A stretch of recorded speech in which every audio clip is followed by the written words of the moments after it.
अमरावती जिल्हा सामान्य रुग्णालय अर्थात इरविन रुग्णालय पुन्हा एकदा एका गंभीर समस्येमुळे चर्चेत आले आहेत। रुग्णांना जीवनदान देणाऱ्या या रुग्णालयात सध्या आरोग्य सुविधांऐवजी त्यांना नाहक त्रासाला सामोरे जावे लागत आहे। गेल्या अनेक महिन्यांपासून रुग्णालयातील लिफ्ट बंद असल्याने विशेषतः शस्त्रक्रिया करण्यासाठी रुग्णांना पायऱ्यांवरनं उचलून न्यावे लागत आहे। अपघातग्रस्त वयोवृद्ध आणि दिव्यांग रुग्णांची यामुळे मोठी गैरसोय होत आहे।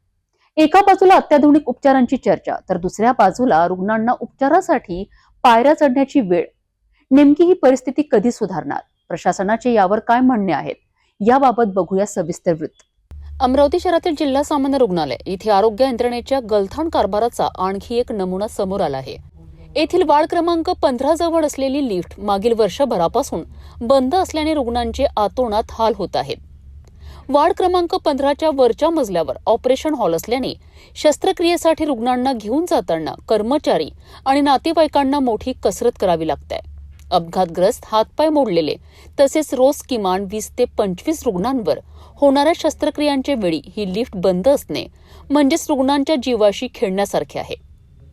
रुग्णालयातील एक्स-रे विभागासमोरची लिफ्ट तर कित्येक वर्षांपासूनच बंद आहे, परंतु वार्ड क्रमांक 15 आणि 16ची लिफ्टही मागील 3 महिन्यांपासून बंद आहे।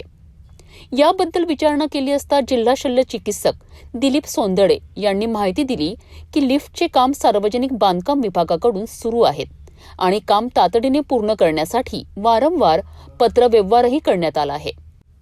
मात्र जोपर्यंत हे काम पूर्ण होत नाही तोपर्यंत अपघातग्रस्त आणि वयोवृद्ध रुग्णांना उपचार घेण्यासाठी पायऱ्यावरूनच उचलून न्यावे लागणार हे दुर्दैव। इरविन रुग्णालयाच्या प्रशासनाने या गंभीर समस्येवर तातडीने लक्ष देऊन रुग्णांची होणारी गैरसोय थांबवावी अशी अपेक्षा नागरिक व्यक्त करीत आहेत।